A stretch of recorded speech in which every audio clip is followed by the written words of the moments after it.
아까도 말씀하셨지만 예쁘게 앉아있는 친구들 Who is sitting neatly?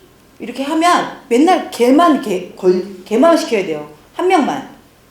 그 다음에 선생님 규칙을 안 지키는 친구는 게임을 할 수 없어요 라고 딱 정해버리면 어때요? 그 반에 개똥이 한 명은 늘 게임을 절대 할 수 없는 아이가 존재하죠. 매년 있는 그 아이가 있으니까요. 그러니까 그러면 어떻게 해야 되나요? 그런데 뭐 장난쳐도 시켜주면 장난쳐도 된다고 생각하고 계속 장난치는 거 아닌가요? 라고 그렇게 이제 신선생님들이 많이 물어보시는데 중요한 건 앞에 나와서 발표자로서 무언가를 하는 행위, 게임에 참여를 하고 선생님과 어떤 활동을 해나가는 그 과정이 아이들에게 어쨌든 즐거움 그 자체여야 되는데 그게 보상이 되는 그러니까 말하자면 이게 목적이 되면 안 된다는 거예요. 이건 하나의 수단으로서 나는 즐기고 나를 즐겁게 해준 하나의 수단이어야 되는 건데 그거 자체가 목적이 돼버리면 어떻게 돼요? 선생님한테 막 시켜달라고 막 무릎에 이렇게 막 숨도 안 쉬고 막 이렇게 앉아있다가 선생님이 딱 시켜주면 나와서 한 다음에 그 다음에 들어가서 떠들잖아요. 그게 바로 원숭이들이 배고프기 전에 자물쇠 안 푸는 거랑 뭐가 다릅니까? 그래서 우리는 그걸 보상으로서 가져가면 안 된다는 얘기예요. 그래서 제가 늘 말씀드리지만 침팬지들은 그들이 모르게 우리가 어떤 조치를 하는데 그게 좋은 방향으로 가는 것이 사실은 교육의 제일 큰 틀이라고 저는 생각하거든요. 그래서 랜덤으로 발표자를 뽑는 것처럼 보여야 돼요. 항상. 그런데 거기에는 선생님의 어떤 의도가 반드시 뭔가를 숨어서 있죠. 왜 우리 그런 거 있잖아요. 저는 그런 거 많이 했거든요. 제가 지난번에 말씀드렸나요? 레이저 많이 썼어요. 눈 감고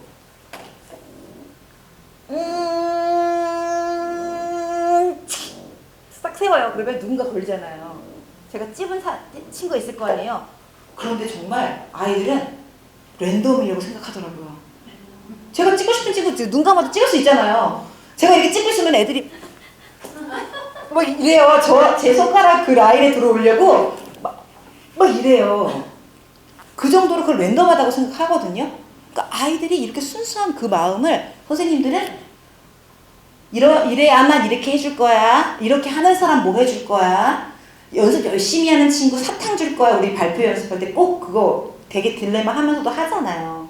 그런 게 교육적으로 맞지 않는다는 거를 확신하신다면 과감하게 그걸 버리셔야 돼요. 그래서 발표자를 뽑을 때는 항상 어떻게? 랜덤하게 초이스 하는 것처럼 아이들은 그렇게 보여야 돼요. 아이들에게는. 두 번째 추천드리고 싶은 방법은 골고루 시켜줄 수 있는 방법이기도 하죠. 아이들 이름을 갖다가 그냥 쪽지에다 적어가지고 바구니에 담아요. 근데 바구니 안을 두 칸으로 만들어. 그래서 한 번 시킨 친구 거는 옆 칸으로 옮겨놔요. 그리고 그 안 시킨 친구들이 있는 칸에서만 막 해서 뽑는 거예요. 그러면 누구 하나도 누락되진 않죠. 그 다음에 팀으로 같이 이렇게 하는 활동이나 아니면 그룹 활동, 짝 활동 이런 것들 위주로 해서 되도록이면 모든 친구들이 참여하는 방법의 수업을 자꾸 강구하도록 노력하셔야 되고 앞에 나와서 누군가가 발표할 때 어때요? 앉아있는 친구들은 뭐 해야 돼요? 더 중요한 역할을 해야 돼요. 항상. 여기 나온 친구는 그냥 내버려둬도 돼요. 왜냐면 나온 걸로 됐어요. 얘는. 근데 앉아있는 친구는 더 중요한 역을 맡아야 돼요. 더 신경을 쓰셔야 되고 그래서 그런 것만 신경 쓰신다면 지금 우리의 어떤 그 수업에 나가는 기본적인 그런 형식 그 자체가 우리 아이들의 창의성을 저해한다고 생각하지 않거든요. 저는. 그리고 우리 항상 선생님들이 아이들에게 자신도 모르게 이미 계속해서 질문을 던지고 계시잖아요. 항상 I brought a very special friend today. Do you want to meet him? 물어보고 As they come out 한 다음에 나왔는데 다 알면서 Who is he? Who is she? 물어보고 What is it? 물어보고 항상 아이들한테 그렇게 계속 뭔가 질문을 던지잖아요. 그런데 그 질문을 조금 더 난이도를 높여서 해도 우리 아이들이 충분히 사고할 능력이 있는데 우리가 못 대답할까봐 아예 시도를 안 하고 있는 것은 아닌가 정도만 점검하시면 되겠습니다. 우리가 생각하는 것보다 조금 더 광범위하지 않습니까? 여기서 말한 것은 우리가 영어를 가르치고 있고 영어 교육을 담당하고 있는 사람들이기 때문에 스토리텔링을 영어에 국한시켰지만 사실은 우리말로 하는 것도 스토리텔링일 수 있잖아요. 언어는 상관이 없는 거잖아요. 그렇죠? 그래서 그런 부분까지 생각한다면 좀 더 우리가 생각하고 있는 것보다 광범위하다는 걸 알아주셨으면 좋겠고요. 스토리텔링은 어떻게 해야 되느냐. 우리가 늘 하는 대로 이야기를 진행시키는 데 있어서 가장 중요한 건 뭐예요? 네, 재미예요. 누가 얘기를 하는데 그 재미가 없어요. 듣고 싶어요? 안 듣고 싶어요? 우리 아이들한테 어떤 이야기를 들려줄 때 우리는 무엇을 놓치면 안 돼요? 아이들이 어디에 관심이 있는가? 아이들이 무엇에 호기심을 느끼는가? 어떤 것에 흥미를 느끼는가? 이걸 놓쳐서는 안 되는 거예요. 그래서 계속 아이 컨택도 하고 질문도 던져보고 이렇게도 던져봤다가 저렇게도 던져봤다가 하는데 이것을 굳이 어떤 프로세싱의 어떤 뭐 조각조각으로 이렇게 잘라서 꼭 그렇게 해야 되는가? 저는 그렇지 않다고 생각해요. 사실 스토리텔링의 이론을 보면 가장 중요한 것은 스토리텔링에서는 일단 듣기 말하기 위주로 이루어진다는 거예요. 그죠? 듣기 말하기 위주로 이루어진다는 거예요. 그러면 뭐예요? 내가 스토리텔링을 해주는데 아이들이 가만히 듣고 있는 것만은 아니란 얘기예요. 어떻게 돼야지 완벽한 스토리텔링이 될 수 있느냐? 어떤 이야기를 듣고 그것을 자신의 언어로 자신의 배경지식과 감정을 담아서 다시 표현할 수 있는 것까지가 스토리텔링이라고 보시고 수업 계획을 잡으셔야 돼요. 그래서 우리가 항상 반쪽짜리 스토리텔링을 하고 있지는 않는지를 항상 점검을 해야 되는데 다른 의미로 접근하게 되면 너무 스토리텔링을 어렵게 생각하는 경향이 있어요. 우리가 스토리텔링 어디서부터 어떻게 손대야 돼? 뭐 어떻게 시작하는 거야? 뭐 어떻게 하라고 딱 알려주는 사람이 없어. 여기저기 스토리텔링 뭐 교육도 받아보고 강의도 들어봐도 명확한 답이 없어 라고 이야기하는데요. 저는 그게 맞는 것 같아요. 답이 없어야 정답 아닙니까? 이야기하는 사람이 다르고 이야기를 듣는 사람이 다른데 정해진 방법이 있다? 떡 하나 주면 안 잡아먹지 이런 거 있잖아요. 그런 거 이야기해 준다고 하면 부담을 가질 필요가 전혀 없어요. 모국어잖아요. 근데 우리는 무엇으로 스토리텔링을 하죠? 수업에 사용하는 언어는 영어예요. 그렇다 그러면 내가 스토리를 말할 때, 스토리를 이야기로 전달할 때 사용하는 그 언어만큼은 어때야 돼요? 완벽하게 연습이 되어 있어야 하고, 그래서 정말 내 언어로 말하듯이 감정을 담아서 그렇게 들려줘야 돼요. 그냥 써있는 텍스트를 읽어주는 것은 스토리텔링이라고 볼 수 없다라고 생각을 하셔야 됩니다. 가만히 있어봐. 이번 주 수업이 주제가 뭐니까 어떤 교구를 쓰고 어떤 노래를 부르고 항상 머릿속으로 내가 이렇게 플래닝 하는 게 있단 말이에요. 뭐 좋은 거 없나? 감 팍 오는 거? 딱 봤는데 이거다 싶은 거 없나? 항상 우리가 찾아다니지 않나요? 이야기는 아이들에게 간접 경험을 시켜주는 거잖아요. 풍부한 간접 체험의 기회를 줘야 하는 것이고요.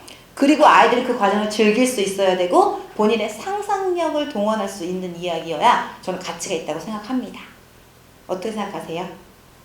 아이들이 그 하나의 창이 돼서 이 이야기가 하나의 창이 돼서 그 창으로 보다 많은 것들을 상상하고 한 번 더 꿈꿔보게 해줄 수 있는 것, 그것이 정말 가치 있는 이야기라고 생각이 들어요. 온갖 개들이 나오는 책이에요. 첫 번째 책장에 넘기니까 쬐끄만 뭐 시추가 있고 난 작은 개도 좋아해. 그 다음 장 넘기면 엄청 그 세인트 버나드 같은 큰 개가 있어요. 나는 큰 개도 좋아. 나는 전무늬도 좋아. 나는 줄무늬도 좋아. 나는 통통한 개도 좋아. 나는 마른 개도 좋아. 나는 깨끗한 개도 좋고 뭐 더러운 개도 좋아. 계속 여러 가지 개가 막 나와요. 나는 털이 많은 개도 좋고 털이 없는 개도 좋아. 뭐 활발한 개도 좋고 활발하지 않은 개도 좋아. 뭐 다 이렇게 나와요. 그랬더니 거기서 질문이 하나 나오는 거예요. 그러면 그중에서 네가 제일 좋아하는 개는 무슨 개야? 라고 물어봤더니 딱 잠깐 넘기니까 내가 제일 좋아하는 개는 나를 쫓아오지 않는 개야. 이 말을 지금까지 한 애가 고양이였던 거예요. 이런 완벽한 반전을 주는 이런 픽처북을 보면서 저희가 어떻게 반응을 안 할 수가 있어요. 우리 아이들은 어떨까요? 막 상상하는 거야. 우리 동네에 있는 강아지들 다 떠오르는 거지. 508호에 있는 강아지가 무슨 색이었더라? 막 이제 막 생각하면서 나도 강아지 키우고 싶다. 내가 강아지 키우면 어떨까? 상상하게 되고. 이런 여러 가지 것들. 그래서 이야기의 가치를 여러분들께서 보고 가치 있는 이야기를 골라서 쓰는 것, 그것은 1차원적인 거. 두 번째는 어떻게 해야 돼? 한 발 더 나아가서 내가 지금 들려주고자 하는 이 이야기를 가치 있게 만드는 것. 그것이 정말 진정한 영어 교육 전문가로서 해야 할 일 아닙니까? 이야기를 얼마든지 각색할 수 있어요. 우리는 주인공의 성격을 바꿀 수도 있고 결론을 바꿀 수도 있고 등장인물을 추가시킬 수도 있고 심지어는 중간에 주인공을 죽일 수도 있어요. 우리가 할 수 없는 게 없는 거잖아요. 그렇죠? 이야기를 새로 각색하고 만지고 수정하는 정도, 이런 정도는 스토리텔러의 권한이라고 제가 여기도 적어놨어요. 10사람이면 10가지인 게 맞아요. 왜냐면 사람마다 말투가 다르고 어법이 다르고 사용하는 어휘가 다르니까요. 그래서 스토리텔링도 그런 개성이 묻어나온 게 맞다고 생각합니다.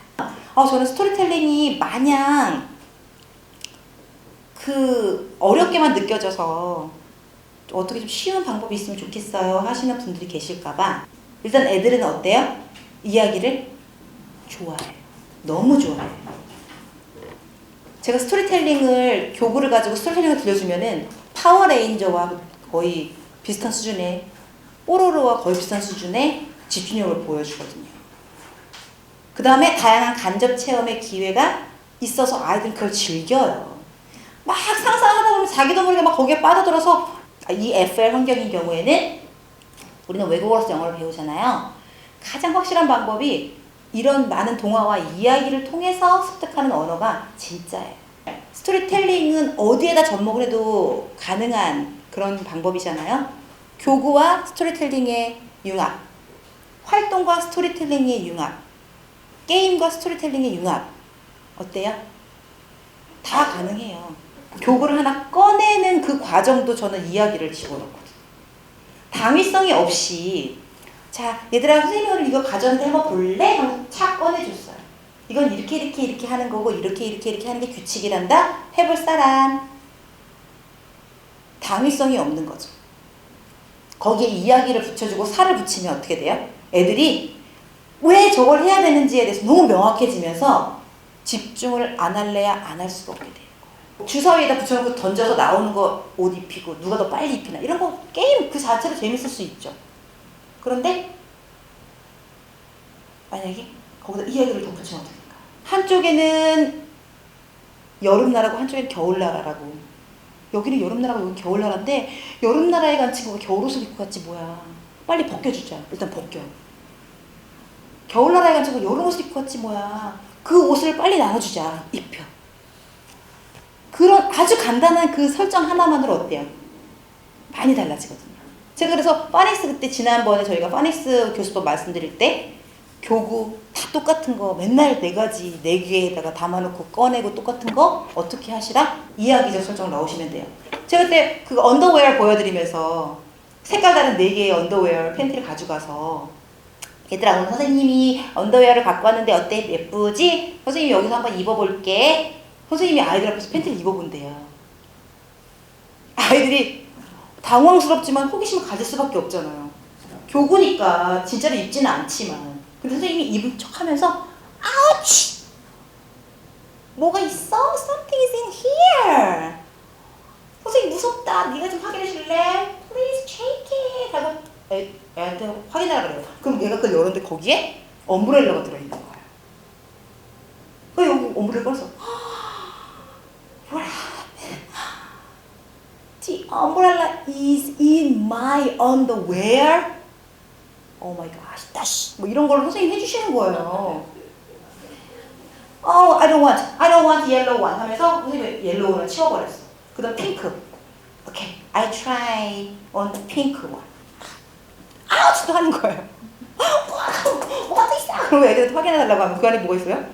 나중에 황당하게도 막 엉클도 나오고 막 그렇겠지만 타겟 월드가 무엇이냐에 따라 달라지겠지만 그 자체가 아이들에게는 그 팬티를 왜 열어서 그 안에 있는 무엇인가를 꺼내야 되는지에 대한 당위성이 주어지는 거거든요.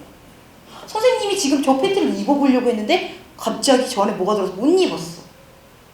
선생님 무섭대. 내가 도와줘야지. 이렇게 되는 거예요. 이런 설정이 바로 다 스토리텔링의 어떤 확장된 개념이라고 보시고 우리가 뭐 before reading, 뭐 while reading, after reading 나눠가지고 뭐 어떻게 하라고 막 그러잖아요. 다 좋아요. 근데 거기에 얽매이지 말자고요. 거기에 얽매이지 않는 것이 가장 중요한 방법이에요. 저는 before reading을, 그러니까 picture working 같은 건 아이들이 이제 호기심을 갖게 하기 위해서 픽처 워킹은 하지만 모든 페이지를 하진 않아요. 중간에 건너뛰면서 그림을 보여주는 거예요. 그리고 결말은 절대 보여주지 않아요. 그리고 나서 앞으로 다시 돌아와서 이제 무슨 이야기인지 들어볼까? 아이들이 들어보겠다. 오케이. 하면 그때 이야기 들어가는 거예요. 여기서는 중요한 건 뭐예요? 말 많이 하면 안 돼요. 텍스트만 위주로 읽어주되 자신의 언어와 감정을 넣어서 읽어줘야 되는 거예요. 그걸 막 영어로 막 이만큼 설명을 막 그 영어로 막 아이들과 이야기 나누게 하는 것은 어디서만 해야 돼요? 커버 페이지에서만 해야 돼요. 그 안에 들어가서 막 이야기를 나눌 정도의 수준이 되는 아이들이 우리 아이들 교실 안에 있나요? 없어요. 무엇인지도 모르는 솔직히 정확하게 이해하지 못하는 어떤 그런 언어적인 정보가 계속해서 나한테 쏟아지면 그건 스트레스가 될 수 있어요. 그래서 직접 교수법이 미취학 아동들에게는 효과가 조금 부족할 수 있어요. 그렇게 잠깐 만나는 시간은 더더군다나. 왜? 정서적 안정감이 없는 상태에서는 아무리 좋은 교수법도 효과를 나타낼 수가 없기 때문이에요. 그래서 오늘부터는 스토리텔링을 이제부터 어떻게 하냐면 나한테 맞는 스토리텔링 방법이 무엇인지 스스로 찾는 거가 제일 중요해요. 저는 어떤 방법이 제일 좋냐면 제가 본의 아니게 스토리텔링을 하다 보니까 목소리 연기가 제 장점이 됐어요. 그래서 한 8명 정도는 수월하게 되죠. 고, 저로 구분하시는 거. 도레미파솔라시 도레미파솔라시 안녕 뽀레로 루피 되고 내려가면서 도시라솔파미레도 안녕 뽀레로 나 포비야 이렇게 되는 거죠. 이거 조심하셔야 될 게 바보하고 포비하고 한 끗 차이라는 거. 잘못하면 바보가 돼요. 그 다음에 이제 목소리를 좀 찌그러뜨리면 누가 되죠? 크롱이 돼요. 크롱크롱. 얘는 주로 몬스터라든지 뭐 이런 좀 특이한 캐릭터일 경우 이 목소리를 쓰시면 되고 장난꾸러기라든지 써도 되고요. 그 다음에 일반적으로 선생님들이 내는 가장 편안한 목소리에서 머릿속으로 뽀로로 이미지를 그리고 내는 목소리가 남자 아이 목소리가 돼요. 성인 여자 목소리하고 남자 아이의 목소리가 주파수가 비슷하거든요. 그래서 그러면 선생님 목소리는 뭐 할 때 써야 돼요? 나레이터. 나레이션 할 때만 써야 돼요. 네, 그냥 목소리는 나레이터로서만 쓰는 거예요. 그리고 선생님이 출연하는 스토리는 거의 없으니까 주로 누가 나오죠? 엄마가 나오죠. 엄마 목소리만 청담동에서 데리고 오세요. 청담동 미씨를 데리고 오는 거예요. 청담동의 한 스트리트가 내 거야. 자, 내가 그 거리를 걸어갈 거예요. 어떤 웃음 나올까요? 이런 거 나오잖아요. 그죠? 안녕하세요를 어떻게 하겠어요? 사모님 안녕하세요. 그러면 어떻게 받겠어요? 네, 안녕하세요. 이렇게 받는 거예요. 약간 뒤집어질 듯한 하리수성의 목소리. 평상시에 스토리 할 때는 I love you, honey. 이렇게 할 거를 청담동 미씨 데리고 오면 어떻게 되냐면 I love you, honey. 이렇게 되는 거예요. Overfeeling. 근데 이거만 바꾸잖아요? 스토리가 질이 완전히 달라요.